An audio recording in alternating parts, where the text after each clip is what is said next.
So let's start with the beginning. Aditya, among the Adityas, who are the Adityas? So, stories from the Puranas now. There was a Kashyap Rishi who was asked to create progeny. So he had two wives. One was Diti, one was Aditi. Diti gave birth to Daityas. The sons of Diti were Daityas, Asuras, Daityas, Asuras, okay? The sons of Aditis were Adityas. They were the gods. So Indra was her son, Varuna, all the devatas are this Aditi's sons. Now this Daitya family, you know who belongs to the Daitya family is Hiranyakashipu. He was in that Daityas, Asuras, right? Hiranyakashipu is Asura. His son is, we know very well who, Prahlad, right? Who was a Vishnu Bhakta. All right, fine. We know the story of Prahlad. Now this Prahlad had a grandson and his name was Bali, Raja Bali.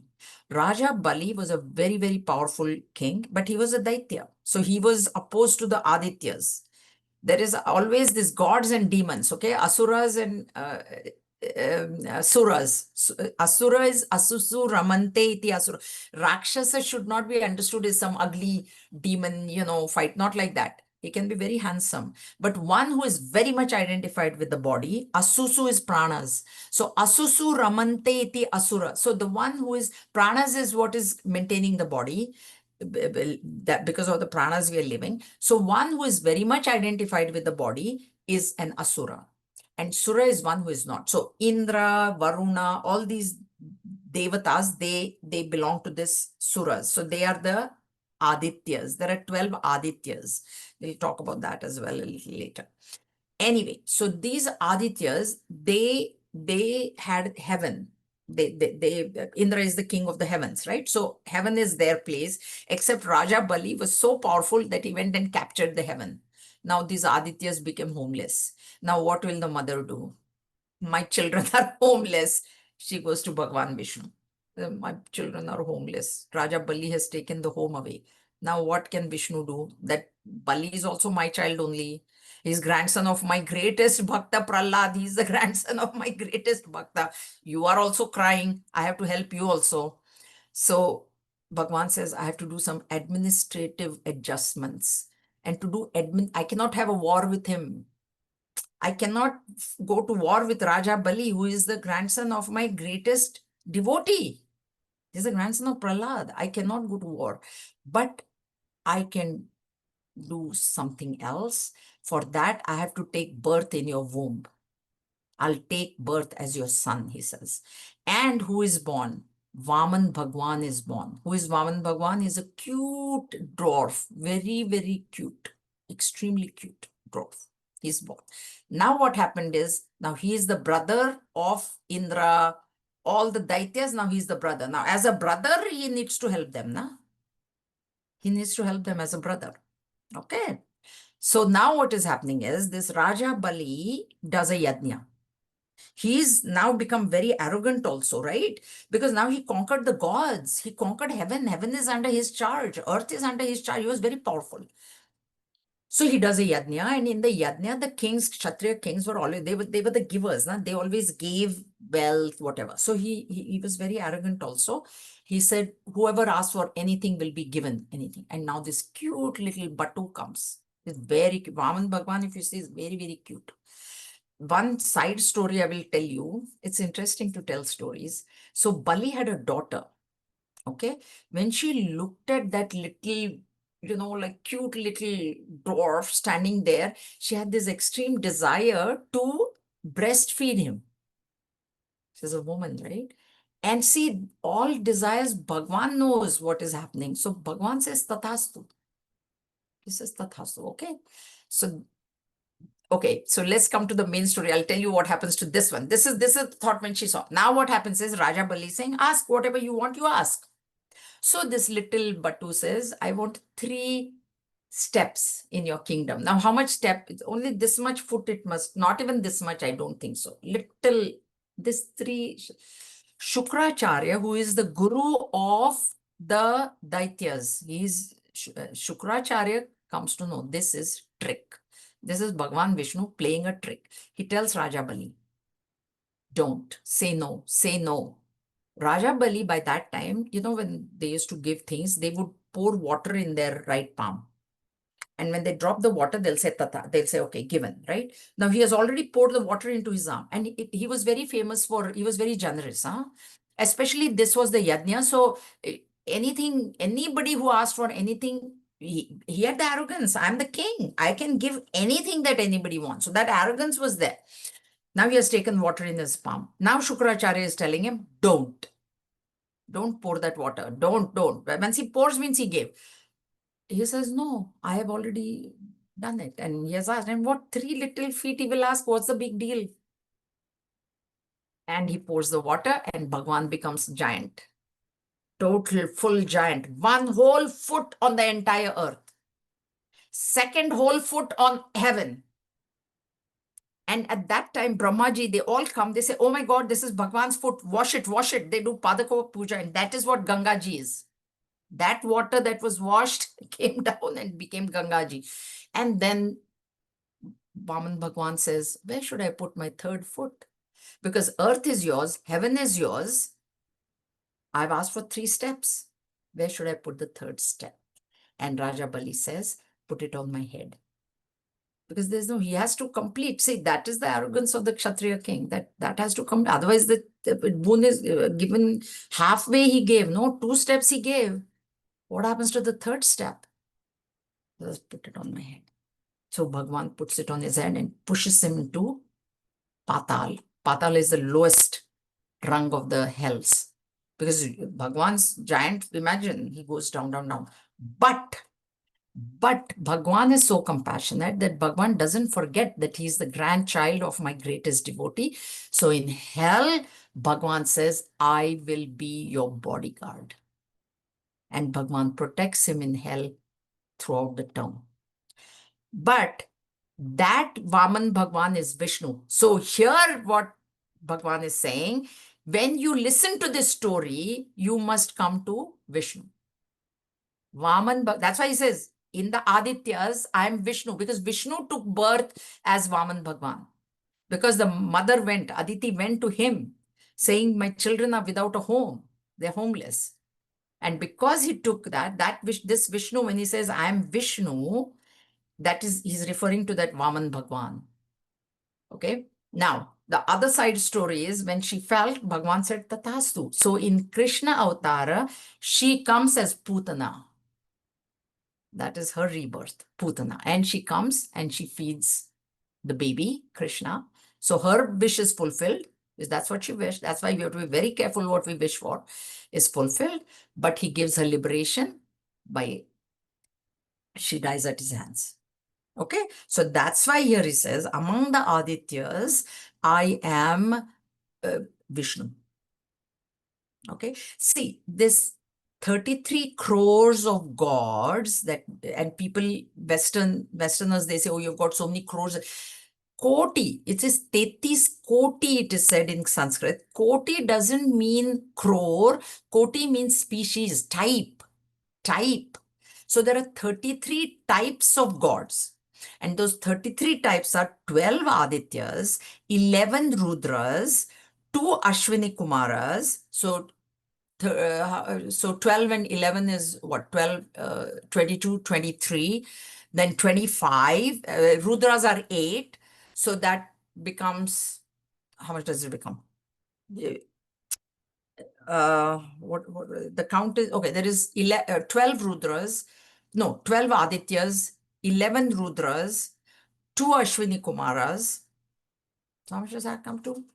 And suddenly I'm forgetting the last one. Okay, it'll come to me. So keep the count. So 12, 11 is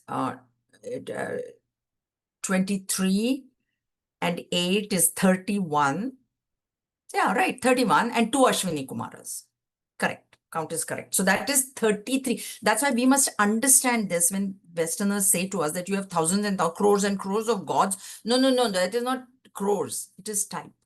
So there are these 12 Adityas are the children of Aditi, who was the wife of Kashyap Muni. And Aditi and Diti, they were co-wives or whatever, the same husband. Kashyap Muni only was the husband, and these were the two wives. Okay, now we'll see the story of Diti also. It'll come now, but before that is Jyotisham Ravir Anshuman is rays. So the brilliance in the sun is me. This he says in the in chapter 15 also he says that. So the idea is when you look at the sun, upasana is what is the idea here. So when we look at the sun, see, without the sun we cannot have food. Without sun, life cannot go on without the sun. So our entire life is partially dependent on the sun, right? Because of the sun, food is there. Because of the sun, energy is there. Sun represents knowledge also. So we need knowledge also. And ultimate knowledge also we need. So sun representing knowledge, sun representing life also. Because without sun, there won't be any crops. Without sun, there won't be any rain. Because what is the phenomenon, real phenomenon? Rain is sun is evaporating the waters of the ocean, and then the clouds, and then the rain, and then the food. So everything is dependent on the sun. So he says the rays among the luminaries and the sun, and also sun is one of the most original sources of light. We have the mantra na tatra surya bhati na chandra tarakam. Okay, so this Surya, now how should the sun lead us to Brahman? Sun, among the luminaries, he is the greatest, but who is illumining the sun? I am. I, as a conscious being, when I look at the sun, so consciousness within me is actually greater than that sun. Sun is the greatest luminary of all in the world, but to illuminate the sun, conscious principle is required. And this thought has to come when I look at the sun. That's why he says, and this is Upasana. In Taittiriya Upanishad, those who heard with me, Upasana, as I explained. So Upasana is superimposing a lower idea on the higher thing. So when you look at the sun, sun is the lower, okay, Nikrishta. Utkrishta Bhavana has to be superimposed. So I see the sun, but do the eyes see the sun? Yeah, eyes see the sun. But how are the eyes functioning? Because of the mind. How is the mind what is the substratum of the mind? Pure consciousness. So from sun, you need to come within pure consciousness. That's why he says, sun is my vibhuti. But yoga sthiti is the consciousness within, which is illumining the sun. Because we are seeing vibhuti sthiti and yoga sthiti also, right? He's explaining in the vibhuti how you can see the yoga. Yoga is unmanifest. Vibhuti is manifest. Remember that. Okay. So vibhuti sthiti is the sun. So you look at the sun. Who is saying that the sun is out in the sky? Eyes. Okay. Behind the eyes, can the eyes function without the mind? No. Because you might be sleeping, then what? So mind is there. Okay. Who is functioning? Who is the substratum? What is the substratum of the mind? Pure consciousness in this. And that's how you come to the yoga sthiti, by looking at the vibhuti, which is the sun. Marichir marutam asmi. I am among the marichis. I'm Maruta. Now this Diti wanted to kill Indra. Fascinating stories, So Diti wanted to kill Indra. So what does she do? She goes and serves her husband very, very much. Now Indra also, remember that he is also Kashyap Muni's son from the other wife, Aditi. Okay, but Diti and Aditi they are in, they are probably Diti is jealous of Aditi or whatever. So, so Diti wants a son who can kill Indra. So she goes and does a lot of service to Kashyap Muni. So Kashyap Muni becomes very pleased and gives her a boon. He says, ask for a boon. Now what boon she asks? She asks, give me a son. I want a son who can kill Indra. Because Indra was very powerful. Indra had that thunderbolt and everything, right? Now Kashyap Muni regrets, because Indra is also his son only. Now he has to give a son to kill his other son. But now what can he do? He cannot. He said, I will give you the boon. Just like Raja Bali said, I give you. He says, you can have a son like that. But one thing, there is a very, very strict vrata, this thing you have to follow, discipline. Vrata is a sort of a discipline. You have to follow the discipline very, very strictly, and only then you will get the sun. And if you break that discipline, even for like a second or whatever it is, then you can't get the sun. Okay, fine. She says, yes, I will do the vrata, because she was so bent on, killing Indra. So she's doing the vrata. Now what happens? Indra finds out that, oh my God, now she's doing this discipline. She's pregnant, and now that child is going to kill me. So what he does is he takes the form of a little boy, goes to Diti, says, I will stay with you and I will serve you. Such a cute boy. She says, yeah, please, because she's getting a free servant. So he's serving. But why is he serving? He's observing her. Where will she make a mistake in that discipline that was given to her? Because now he's living with her, so he can see her day to day, right? And she makes a mistake. She does make a mistake in that discipline, whatever it was. Now what happens is he has the yogic powers. He enters her womb because she made a mistake in that vrata. And the fetus is there. He makes 7 pieces out of the fetus, and they start crying. Because, the one fetus cut into 7 pieces. So this is Ma Ruta. Ma is don't. Ruta is cry. Ma Ruta. He says Ma Ruta. So there are now 7 Marutas are there. Now these Marutas, they're very cute. They say, now you are our brother, because we are in the same womb. You are these are stories from the Puranas, okay? There's no way that I can have this sort of a fancy imagination. Yeah, please. The story, this is what we learned in Sandipani, okay? Because why is he saying I am Marichi? Who is Marichi? That we have to find out. No, why is he says among the Maruts? So now this is the story of the Maruts. Marut, ma don't. Ruta, cry. Don't cry. Don't cry. So they say, okay, and you are our brother now. Now we cannot kill you. Because how can we kill our own brother? So Indra, then what he does is, each piece he cuts into 7 more pieces. So now from one fetus, there is 49 Marutsa. So there are 49 Marutsa, by the way. 49. And he's the 50th one. Indra himself is 50th. 49 Maruts are there. Okay. Now, what are these Maruts? See, we have 5 pranas that everybody knows. Prana, Apana, Vyana, Udana, Samana. These 5 pranas have got 49 upapranas in the body. 49 assistants, as though, which we usually don't. We say 5 pranas and this, and there's a subtle body. But they do that 49 pranas, sub-pranas, they're not called pranas. 5 pranas, 49 sub-pranas are the maruts. They are the maruts. And Marichi, pranas are inert, right? We have studied that. Pranas are inert by themselves. But Marichi is the strength which is giving the force to the pranas to do the physiological functions in the body. And that is why he says, I am the strength in those pranas. So when you feel your prana, or when you think of your prana, apana, vyana, etc., you must go behind. So prana is vibhuti, and the strength which is driving, because they are inert. By themselves, they cannot do anything. People think pranas is life. Pranas is not life. Pranas is only an indicator of life. That's why when a person is sleeping, then we say, oh my God, that's what we do. Hold a mirror. In my childhood, our neighbor, she came running to my mom one day. She said, my father-in-law, he's sleeping, but I'm scared. I don't know. So my mother was very smart. So she took a mirror. She said, no, he's gone. You better call your husband. You don't do work. You better call your husband, your father-in-law. So it's an indicator. It is not life. Manas, people think, because people think when the person starts breathing, he's dead. So that is like, no.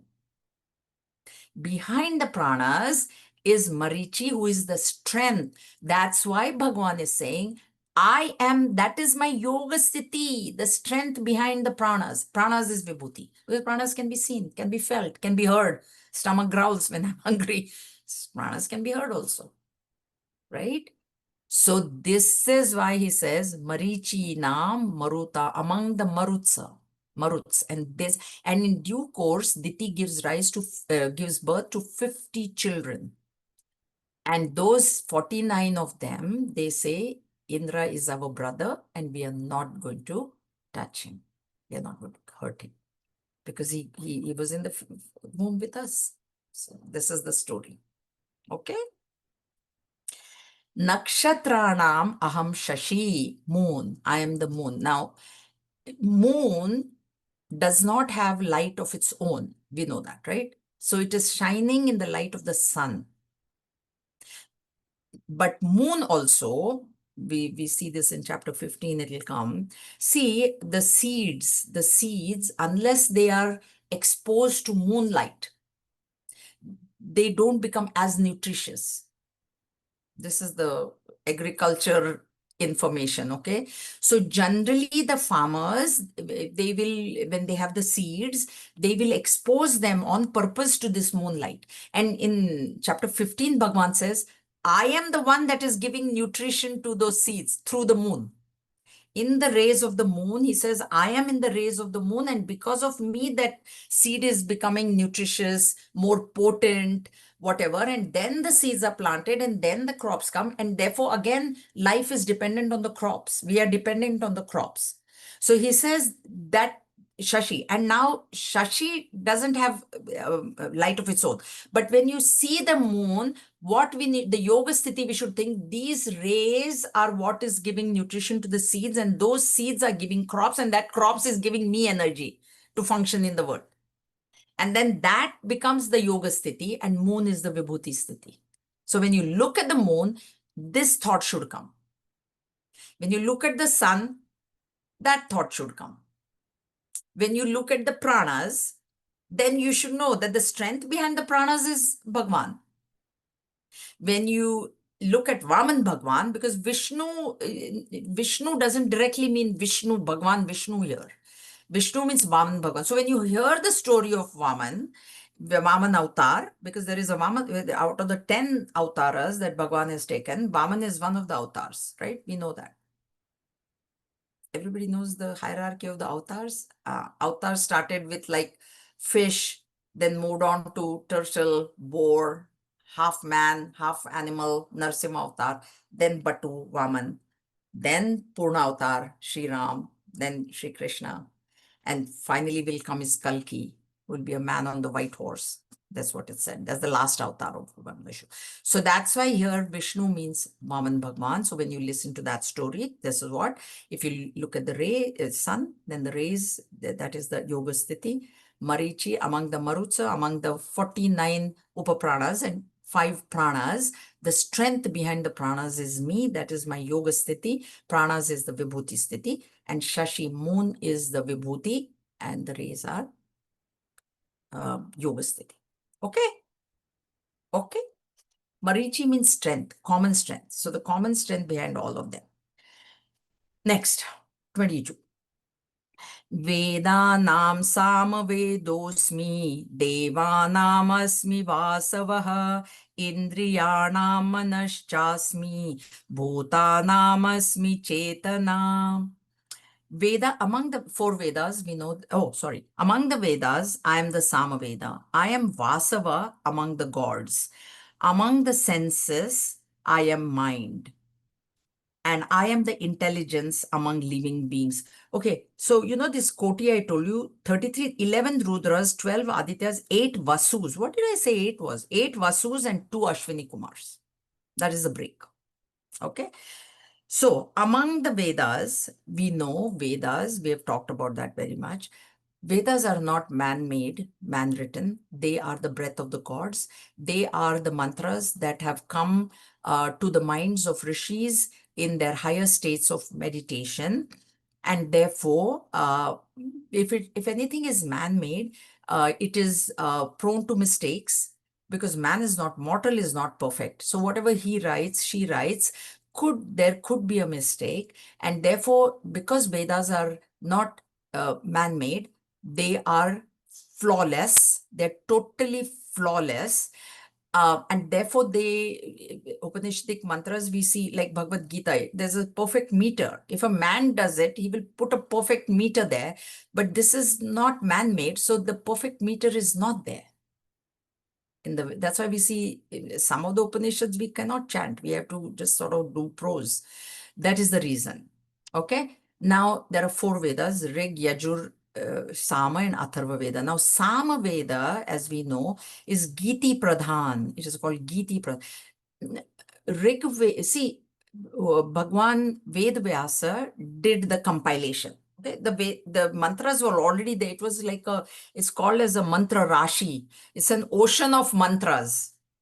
Even though I don't know whether all of them are included in the four. I think I've heard that no, not, but whatever mantras he knew, he classified them into four types. And that's why this four Vedas have come. Otherwise, it is actually a one whole body of mantras it is. He divided into four, and then each Veda, he again divided into four parts. Like, the mantra, the Brahmana, the Aranyaka, and the Vedanta. Okay, so that is there. So Rig Veda is, if I'm just going from memory, Sama Veda is Giti Pradhan. Atharva Veda, which this people think that Atharva Veda is the latest. There's nothing like latest, and it's all done together. Atharva Veda has got all the sciences. Ayurveda, this Vedic mathematics is coming from there, astronomy, astrology, all that comes from Atharva Veda. So all the sciences are there. Yajur has got all the worship mantras. So Yajna. So when the Yajnas are done, all those mantras, they fall under Yajur Veda. And Rig, if I'm not mistaken, Rig Veda doesn't have, most of the mantras don't have any meter at all in Rig Veda. So Rig Veda is considered as the oldest, but it cannot be like this is old and this is new. They were all divided by Ved Vyasa in these four parts. Now, among these four, Bhagavan is saying, I'm Samaveda. So see, Yajur Veda represents the Kshatriyas, the kings. Because yajnas, who will do Ashwamedha yajna? This, I told you, Raja Bali, he was the king. So he did yajna. The Kshatriyas had the right to do yajnas. So Yajurveda represents Kshatriyas. And Samaveda represents this thing, Brahmanas.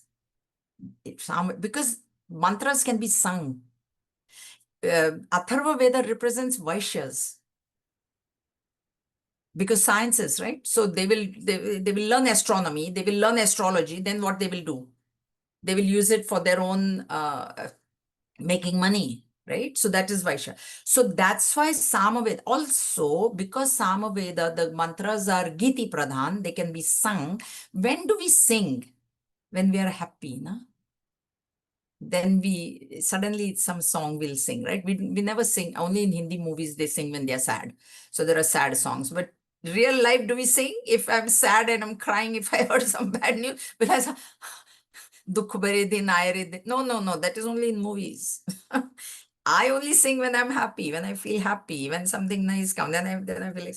So that's why Bhagwan is saying, in the Vedas, Samaveda. So when you sing, when you're happy and you are singing, then you are expressing the bliss.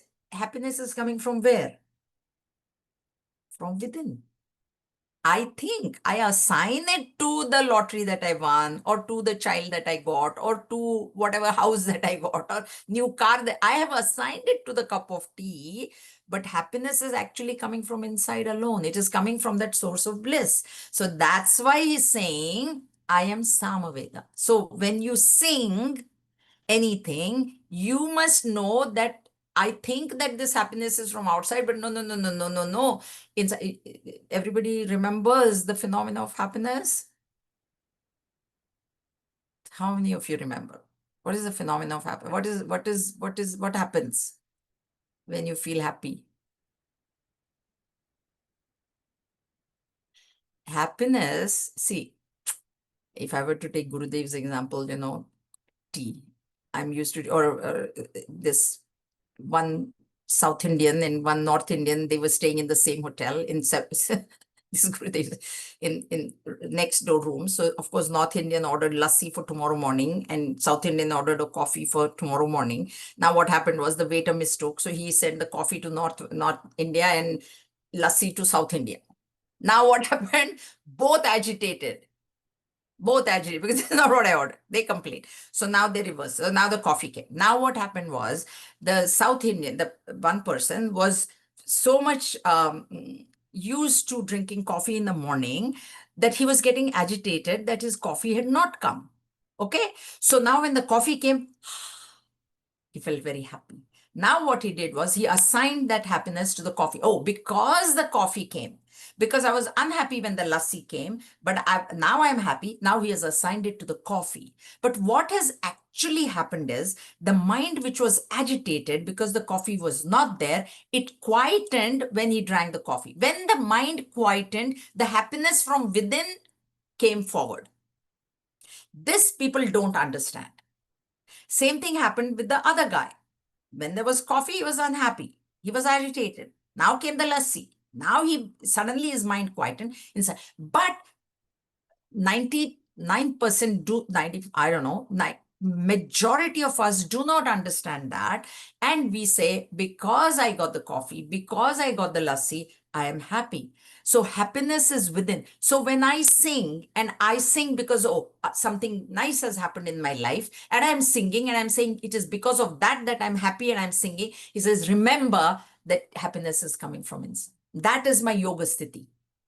Outside thing is vibhuti, your singing is vibhuti. And that's why he's saying I'm Samaveda, because Sama is the singing. The Samaveda, majority of them have a perfect meter. It can be, that's why the Munis, they do Samagayana is done. It's always called Samagayana, because the mantras from there, you can actually sing. This is how this is, okay? Get it? Get the point. We are trying to reach the yoga sthiti through vibhuti. Goal is to reach yoga. If you can directly understand the sutra, which he gave in chapter 7, you don't need chapter 10. You don't. Rasohamapsi kaunteya. I am the balama vastamasmi. I am the strength in the strong. I am the intelligence in the intellect. If you can understand that directly, no problem. No problem. But if you can't, then easy is middle, beginning, middle, and end. God. Very easy. Somebody asked me the other day, they said, Jayaji, I hear, it happens to all of us, we hear, but I really cannot remember it afterwards. What should I do? So I wrote to them. I said, no, just remember that whatever is happening is because of God. You remember God. Don't bother remembering what is being taught. The bottom line of all this teaching, all Vedantic teaching is remember me. God is saying, remember me. So if you can directly just remember him in everything, then you don't know. If you can understand 7, you don't have to, but 10 is very entertaining, right? All the stories. So if you can remember the stories, good. We remember stories, huh? With me, I can remember stories, not jokes. I'm very bad at jokes because I forget the punchline. So I stick to story. Honestly, this is the God honest truth. Very few jokes I can, I can't. Gurudev used to tell jokes. Anyway, that is why he's saying that among the Vedas, I am this thing. Brahmanas. Oh, sorry. Vaishyas came from Rig Veda, not from this thing. Because Vaishyas, okay, I have my notes here. Vaishyas, they make wealth, na? Vaishya is the one trading business people. They make wealth, and Vaishyas represent Sat, existence. Okay. And then Kshatriyas, they represent Jnana. Jnana means the Yajurveda is Kshatriya. And the reason is that you require knowledge to do the yajnas. So it is the consciousness principle among Sat, Chit, and Ananda. It is Chit. And Sama represents Ananda. Because when you're happy, then you sing. And then when you sing, understand that the happiness is coming from inside. So that is the yoga sthiti. Okay. All right. among the devas. Now this is where the devas are coming from. So this devas, there are 33 devas, 33 crores. So there is 8 vasus, 11 adityas, 12 rudras, 11 rudras, 12 adityas, and then 2 Ashwini Kumars are the deities of medicine. They are the doctors of the gods, Ashwini Kumar. Okay, Vasava here, uh, Vasava is Vasu. Vasava is Vasu. Let me just see. Says attending deities of Indra. Sorry?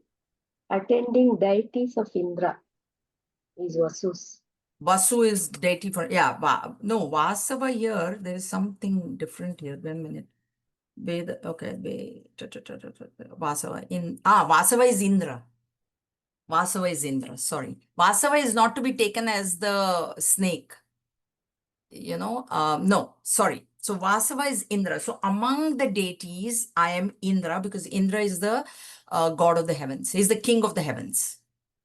Okay. So here he says, among the gods, I am Indra. And then Indriyanam Manaschasmi. So among the again, mind is the king of the senses. Mind is the one that is controlling the senses. So when our senses are in that, like I told you in the example of the sun. So when I look at the sun, okay, who is looking at the sun is the eyes, but who is controlling the eyes is the mind. So whenever the senses perceive anything, we have seen this before. If my mind is somewhere else and somebody else comes and says hello to me, I don't register also. Why do accidents happen? Because suddenly I don't see that somebody else is coming there and then accidents happen, right? So if the mind is not behind the senses cannot perform. They cannot perceive. Mind has to be there. That's why even when we sleep and the mind is folded, we don't perceive sound or anything if we are in deep sleep. Eyes are closed, we can understand, but ears we can never close. So ears or skin. So if we have mosquito bites or anything, we wake up and then we think that, oh, something is biting me or I'm feeling cold. But if you're in deep sleep, whether you will not have any perception. And therefore, he says, so idea is whatever you perceive is vibhuti, but the mind, it is because of the mind that the perception is happening. And so mind then becomes my yoga sthiti. That's why I am the mind. Okay? Clear? Bhutanam asmi chetana. Now this one, bhoot again, same word, beings. So all living beings. He's not saying manushyanam, bhutanam. So among the bhoot, not ghost, bhuta means bhu bhavati, that which is born. So whatever is born, whatever is living, the chetana. So here in chapter 13, it will come, kshetra and kshetrajna. This chetana is the life force behind all the living beings. And that is what I am. So that is the yoga sthiti. So this, this, you see these living beings acting, seeing, performing, walking, whatever actions, whatever thoughts that you're seeing, behind that chetana is the life force, that is the kshetrajna, that is what I am. And what needs to be understood is that the chetana is something which is live, it's alive. So that life force within me is not separate from the life force in all. That he's saying, in all, I only am there. That's why he says, Bhutanam asmi, I am within all the bhutas.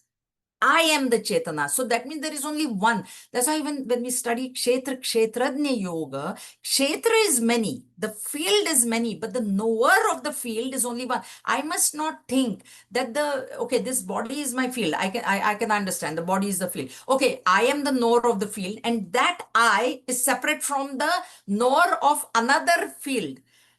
That is Jiva. That is a small I, like Gurudev would say. That is the jiva. Now, the jiva is different from other jivas.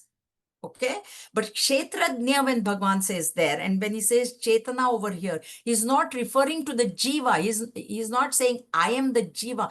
Behind the Jiva, there is that Ishvara, that pure consciousness.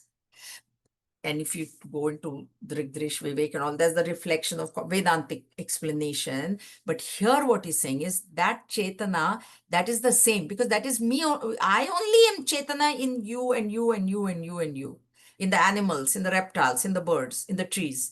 Whatever Chetana, whatever life force that you're seeing, there is only one life force. There is not many. There are jivas that are many, because jivas are coming with different vasanas. So as per their tendencies, as per their thoughts, they will act. The jiva has mistaken itself to be the body. Ishvara identifying with the body, or pure consciousness identifying with the body, is jiva. Jiva non-identifying with the body is pure consciousness. With mind identifying with the thought is mind. But mind disidentifying from the thought is the substratum, is the pure consciousness. And that is what we saw this morning in the meditation in Nididhyasanam. That's what we need to do. We need to separate that mind from all the thoughts that are going. And that's where you make the mind into a witness of all the thoughts that are going through that mind. So you're separating yourself. Understand that you are separate from the thoughts. So here when he says Bhutanam, from this matter equipment, I am the life force, and I am the same in each and every one living being. Whoever is living and whatever, that is one. That is to be understood, because people think I'm different. This is what we think too. I'm different, you're different, yes. Body is different. Jiva is different. Thoughts are different. Yes. But the Chetana is one and the same. And that is his yoga sthiti. So when you look at all the living beings, that's why he's always said, even if you look at Duryodhan, like he was evil, he was bad, but I am there. As much as I am in Arjun, as much as I am in you, Arjun, I am in Duryodhan also. And that is one. Chetana. That is what he's saying here. Bhutanam asmi Chetana. Okay. All good. And please do not ask me, like I said already, it's from the Puranas, they're not my stories. Huh? So whatever whatever I was told, I'm telling. So, okay. So have a great week. I'll see some of you tomorrow. There is class tomorrow, Monday. Okay. And next Sunday, no class. ॐ स्वस्ति प्रजाभ्यः परिपालयन्तां न्यायेन मार्गेण महिं महिषाः गोब्राह्मणेभ्यः शुभमस्तु नित्यं लोकाः समस्ताः सुखिनो भवन्तु काले वर्षतु पर्जन्यः पृथिवी सस्यशालिनी देशोऽयं क्षोभरहितः ब्राह्मणाः सन्तु निर्भयाः ॐ सर्वेषां स्वस्ति भवतु सर्वेषां शान्तिर्भवतु सर्वेषां पूर्णं भवतु सर्वेषां मङ्गलं भवतु सर्वे भवन्तु सुखिनः सर्वे सन्तु निरामयाः सर्वे भद्राणि पश्यन्तु मा कश्चित् दुःखभाग् भवेत् ॐ असतो मा सद्गमय तमसो मा ज्योतिर्गमय मृत्योर्मा अमृतं गमय पूर्णमदः पूर्णमिदं पूर्णात् पूर्णमुदच्यते पूर्णस्य पूर्णमादाय पूर्णमेवावशिष्यते ॐ शान्ति शान्ति शान्तिः हरिः ॐ श्रीगुरुभ्यो नमः हरिः ॐ